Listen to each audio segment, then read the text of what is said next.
तो आओ स्टूडेंट, आज हम स्टार्ट करते हैं अपनी क्लास 10। तो अब से पहले जो यूट्यूब के ऊपर मेरी क्लास 10 को लेके जो वीडियो रही थी वो चैप्टर नंबर 2 था। चैप्टर नंबर 2 जो हमारा पोलिनोमियल है, और आज हम जो स्टार्ट करने वाले हैं वो चैप्टर हमारा कौन सा है? थर्ड चैप्टर, यानी कि linear equation in two variable.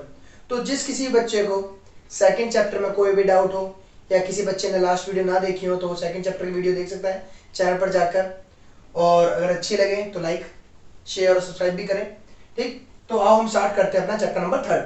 तो चैप्टर जो थर्ड है हमारा, चैप्टर थर्ड का जो नाम है हमारा, चैप्टर थर्ड का नाम है linear equation in two variable. अब तो हमें ये तो पता चल गया, नाम समझ आ रहा है कि लीनियर इक्वेशन की बात हो रही है, पर कहां बात हो रही है? टू वेरिएबल के अंदर।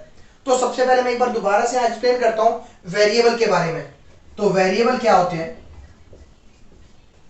किसी भी इक्वेशन के अंदर ऐसा कोई अल्फाबेट जिसकी इंफॉर्मेशन हमारे पास गिवन ना हो, तो उन सबको क्या कहते हैं? हम वेरिएबल कहते हैं। किसी भी इक्वेशन के अंदर जो वेरिएबल को जो डिनोट किया जाता है वो मैक्सिमम टाइम डिनोट किया जाएगा एक्स से, वाई से या जेड से। ठीक है, तो अब हमें ये पता चल गया वेरिएबल हमारे क्या होते हैं। इन वेरिएबल के अकॉर्डिंग जो हमारी इक्वेशन की बात कर रहे हैं लीनियर इक्वेशन, वो क्या है? लीनियर इक्वेशन जो होती है, किसी भी इक्वेशन के अंदर जो वेरिएबल आता है, अगर उस वेरिएबल की मैक्सिमम पावर हमारे पास 1 रहती है तो उस तरह की सभी इक्वेशन को हम क्या कहेंगे? Linear equation. तो इसके लिए मैं एग्जांपल देता हूं एक, 5x plus 6y plus 8 equals to 0। तो हम यहां देख रहे हैं x और y हमारे दो वेरिएबल है, और x और y की कोई पावर नहीं दिख रही। इसका मतलब कौन सी पावर होगी हमारी? 1 पावर है। तो 1 पावर है तो कौन सी इक्वेशन होगी हमारे पास? Linear equation. और देखो हम किस चीज की बात कर रहे हैं यहाँ पर?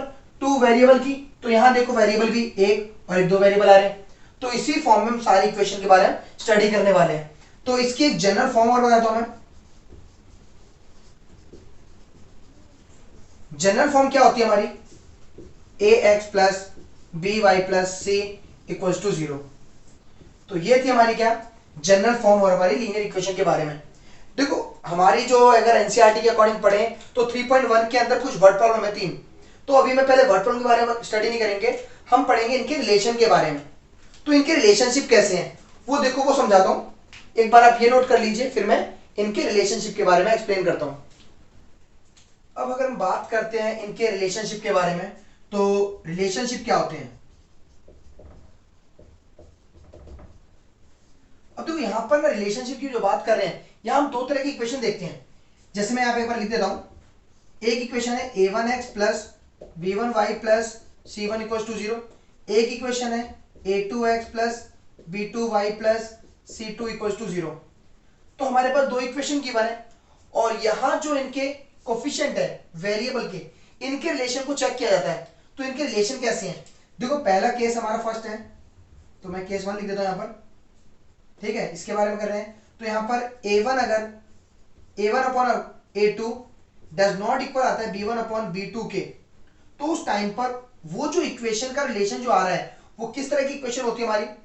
वो होती है, अगर ग्राफिकल बात करें तो इंटरसेक्टिंग लाइन होंगी वो, यानी ग्राफ पर हम जब उसको शो करने की बात करेंगे तो किसी एक जगह पे इंटरसेक्ट कर रही होंगी, यानी कि इस तरह से कहीं कट कर रही होंगी। अगर वो एक जगह कट करती है तो इसका मतलब क्या है? Only one solution. इस ओनली वन सॉल्यूशन को कई बुकों में लिखा मिलेगा यूनिक सॉल्यूशन भी मिलेगा। तो चाहे यूनिक सॉल्यूशन बोले या ओनली वन सॉल्यूशन बोले, बात एक है। अब एक बात ये ध्यान रखना, जब भी कभी किसी इक्वेशन के सॉल्यूशन निकलते हैं तो उस इक्वेशन को हम क्या कहते हैं? Consistent equation. तो हम यहां पर इसके एक साथ तीन रिलेशन देख चुके, इंटरसेक्टिंग लाइन ग्राफ के ऊपर जो जा रही थी, या फिर ओनली वन सॉल्यूशन की बात करें, ओनली वन सॉल्यूशन का दूसरा नाम यूनिक सॉल्यूशन। और जब सॉल्यूशन निकलने पॉसिबल है तो उस चीज को हम क्या कहते हैं? Consistent equation. अब हम पढ़ते हैं दूसरा केस, केस नंबर 2 हमारा।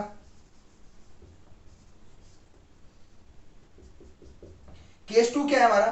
a1 अपॉन a2 इक्वल आ गया b1 upon b2, but does not equal आया c1 अपॉन c2, यानी कि पहली तो वैल्यू तो इक्वल आ गई पर c1 अपॉन c2 इक्वल नहीं आती। तो उस कंडीशन में यहां जो लाइन होंगी वो कैसी है हमारी? पैरेलल लाइन रहेंगी, यानी ग्राफ के ऊपर वो कोई दो पैरेलल लाइन जा रही है, और पैरेलल लाइन है तो कहीं कट नहीं कर रही, इसका मतलब क्या होता है, जब कट नहीं करेंगी तो नो सॉल्यूशन, और जहां सॉल्यूशन निकलने पॉसिबल नहीं है तो उन इक्वेशन को कहते हैं हम क्या, इनकंसिस्टेंट इक्वेशन। तो अब ये तीन चीज ध्यान रखनी है। अब एक और चीज देखते हैं, केस नंबर 3 हमारे यहां पे। केस 3 क्या कहता है, अगर a1 अपॉन a2 इक्वल आता है b1 अपॉन b2 इक्वल आता है c1 अपॉन c2, यानी कि सारी वैल्यू आपस में इक्वल आती है, यानी कि सबका रेशियो इक्वल आता है, तो उस टाइम पे क्या है, वो जो ग्राफ के ऊपर अगर हम देखते हैं तो वो लाइन कैसी होगी हमारी, को इंसिडेंट लाइन होंगी। को इंसिडेंट का मतलब क्या है, लाइन के ऊपर ही दूसरी लाइन भी हमारी जा रही है, ये ग्राफिकल है। और जब लाइन के ऊपर लाइन जा रही है, यानी कि इसका मतलब क्या होगा, हर जगह कट करेगी। अगर हर जगह कट करती है तो इसका मतलब क्या है, वहां पर इनफाइनाइट सॉल्यूशन है, इनफाइनाइट सॉल्यूशन है। और अगर वहां इनफाइनाइट सॉल्यूशन है, यानी कि मतलब क्या हुआ, सॉल्यूशन तो पॉसिबल है, और जब सॉल्यूशन पॉसिबल है तो उस इक्वेशन को क्या कहेंगे हम, कंसिस्टेंट इक्वेशन कहेंगे। तो हमने यहां पर तीन केस देखे। पहला केस क्या था, इंटरसेक्टिंग लाइन, जब लाइन एक दूसरे को कट कर रही है। दूसरा केस क्या है, ओनली वन सॉल्यूशन इसी में, ठीक है, ओनली वन सॉल्यूशन कहते हैं, यूनिक सॉल्यूशन या फिर कंसिस्टेंट इक्वेशन। फिर केस नंबर 2 पे आते हैं, तो a1 upon a2 equal b1 upon b2 but does not equal c1 upon c2, then parallel lines, no solution. जब नो सॉल्यूशन इसका मतलब क्या हो गया, इनकंसिस्टेंट इक्वेशन। और केस 3 क्या कहता है, अगर a1 upon a2 इक्वल आता है b1 upon b2 इक्वल आता है c1 upon c2 के, तो तीनों केस जब इक्वल आते हैं तो उस टाइम पे क्या होती है, कोइंसिडेंट लाइन। इसका मतलब क्या है, लाइन के ऊपर ही दूसरी लाइन जा रही है। तो यहां क्या हो गया, इनफाइनाइट सॉल्यूशन, और इनफाइनाइट सॉल्यूशन को क्या कहते हैं, कंसिस्टेंट इक्वेशन भी कहते हैं। तो एक काम करो, आप ये भी नोट करो, फिर मैं इसके कुछ एग्जांपल देता हूं, देखते हैं। तो देखो अभी तक हम क्या कर चुके थे, इक्वेशन रिलेशन समझ चुके हैं, अब हम उनके कुछ एग्जांपल करते हैं। तो पहला एग्जांपल लेता हूं मैं यहां पर, 3x plus 2y plus 6 equal to 0, 1x plus 2y plus 5 equal to 0। तो हमें दिख रहा है यहाँ पर ये a1 है, ये b1 है, ये c1 है, ये a2, ये b2, ये c2। तो हम इनके रिलेशन निकालने तो हम क्या करेंगे, a1 अपॉन a2 यानी कि 3 अपॉन 1, और यहाँ 2 अपॉन 2, ये तो कट रहा है। अब चेक करने के आपस में इक्वल आ रहे हैं, नहीं आ रहे, तो डज नॉट इक्वल हो गए, यानी कि 3/1 इक्वल नहीं आ रहा 1/1 के। तो इसका मतलब क्या हो गया हमारे पास, अभी हमने लास्ट रिलेशन जो देखे थे, जब ये दोनों इक्वेशन इक्वल आपस में इक्वल नहीं आती तो ये कौन सी इक्वेशन होंगी, इंटरसेक्टिंग लाइन होंगी। अगर हमसे ये नहीं पूछा जाता, हमसे पूछा जाता सॉल्यूशन के बारे में, तो यहां लिख देंगे क्या, ओनली वन सॉल्यूशन। या फिर हमसे क्या पूछ सकते हैं कि यहां सॉल्यूशन पॉसिबल था, तो सॉल्यूशन पॉसिबल के लिए हम क्या कहते हैं, कंसिस्टेंट इक्वेशन। तो ये हो गया हमारा एग्जांपल नंबर 1। अब हम करते हैं एग्जांपल नंबर 2। तो एग्जांपल नंबर 2 हमारा क्या है, फॉर एग्जांपल के लिए हमारे पास आया 3x plus 2y plus 6 equal to 0,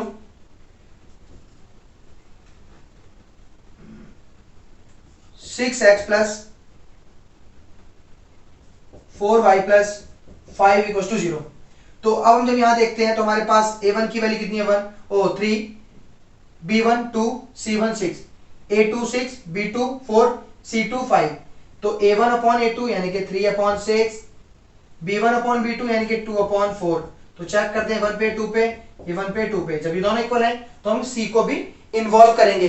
तो c को चेक करते हैं तो क्या आ रहा है यहाँ पर, 6/5, और ये तो इक्वल नहीं है, यानी कि इक्वल आ गया, और ये इक्वल नहीं आया, तो इसका मतलब क्या हो गया, 1/2 इक्वल आया, 1/2 डज नॉट इक्वल 6/5।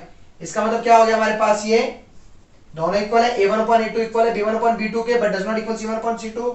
तो हमें पता है ये किसके इक्वल होता है, पैरेलल लाइन के। तो हम यहां लिख देंगे पैरेलल लाइन। तो मैं नीचे लिख देता हूं, पैरेलल लाइन है, पैरेलल लाइन तो क्या हो गया यहां पर, नो सॉल्यूशन, और जो सॉल्यूशन नहीं तो उसे क्या कहते हैं हम,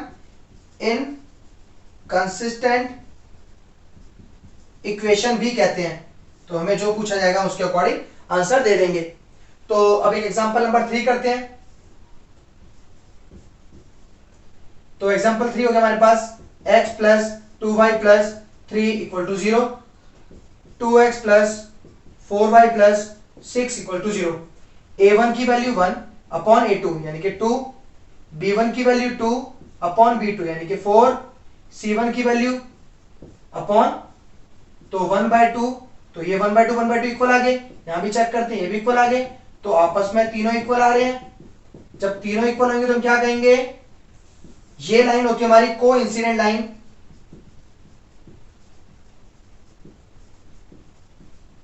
ठीक है, तो इसके लिए हम क्या कहते हैं, इनफाइनाइट सॉल्यूशन।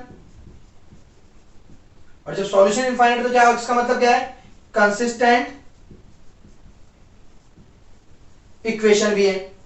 तो मैं यहां तक कितना करके दिखा देना है। तो एक काम करिए, इसे भी नोट करिए, फिर मैं आगे और एक्सप्लेन करता हूं चीजों को। तो अब आता है हमारे पास ग्राफ। तो ग्राफ के अंदर क्या करना है हमें, तो देखो मैं एक साथ दो ग्राफ बताने हैं, तो मैं पहले एक ही बताता हूं जिससे आपको अपने आप ही सब समझ आ जाएगा। फॉर एग्जाम्पल ये एक इक्वेशन दे रखी है 2x plus 4y equal to दिया गया हमें 8। हमें बोला गया ऐसे ग्राफ पर शो करके दिखाइए। तो जब भी कभी ग्राफ पर शो करने की बात आती है तो उस टाइम पे करना क्या है, हमें किसी भी एक वेरिएबल को यहां छोड़ेंगे और बाकी सभी वैल्यू को इक्वल के दूसरी साइड लेके जाएंगे। तो ये माइनस का 4y यहां आ गया। अब हमने क्या करा, इस 2 को भी इसके डिवाइड में लेके आ गए, तो x बराबर कितना आ गया, 8 माइनस 4y अपॉन 2। अब हमें करना क्या है, यहां पर देखो एक बॉक्स बनाना है जिसके अंदर हम सभी वैल्यू को रिप्रेजेंट करते हैं। तो हमें यहां पर y की वैल्यू पुट करनी है जिससे कि हमारी x की वैल्यू कुछ निकल के आ जाएगी। तो मान लो मैंने y की वैल्यू यहां ली 0। जब मैं y के लिए 0 तो 4 इंटू में 0 सब कुछ 0, बचा क्या हमारा 8/2 यानी कि 8 को जब 2 से डिवाइड करेंगे तो क्या आएगा हमारे पास 4, पहली वैल्यू मिल गई। अब मान लो मैंने y की वैल्यू ले ली 1, जब मैं y की जगह 1 लेता हूं तो 4 1 4, 8 में से 4 माइनस हुआ तो बचा 4, और 4 को 2 से डिवाइड करेंगे तो 2, 2 पॉइंट मिल गए हमें। तीसरा y की जगह मैंने मान लो 2 ले लिया, 4 2 से 8, 8 में से 8 गया 0, 0 को तो किसी से डिवाइड करो तो वो 0 ही आता है। तो हमें इस तरह से 3 वैल्यू निकालनी है हमेशा, और उसे अब ग्राफ पर रिप्रेजेंट करते हैं हम। तो देखो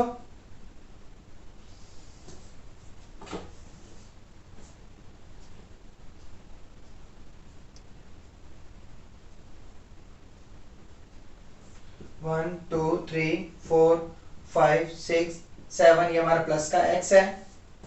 1 2 3 4 5 6 7, ये हमारे पास प्लस का y है। तो माइनस वैल्यू में ले नहीं रहा, यहाँ पर शो नहीं कर रहा क्योंकि माइनस की कोई वैल्यू हमारी आई नहीं है। तो जरूरी नहीं होता हम ग्राफ पर नेगेटिव वैल्यू को हम शो भी करें, तो जो वैल्यू है उसके अकॉर्डिंग उन वैल्यू को हम शो करेंगे। तो हमारे पास वैल्यू क्या आई, जब y की वैल्यू 0 है तो x आया 4, तो y की वैल्यू 0 यहाँ है, तो पहले वैल्यू लिख देता हूँ 1 2 3 4 5 6 7। अब देखो पहला पॉइंट हमारे पास क्या आ रहा है, y की वैल्यू 0 जब x की वैल्यू 4 आई, तो y की वैल्यू 0 x की वैल्यू 4, यहाँ पॉइंट लगा दिया हमने, ये रहा।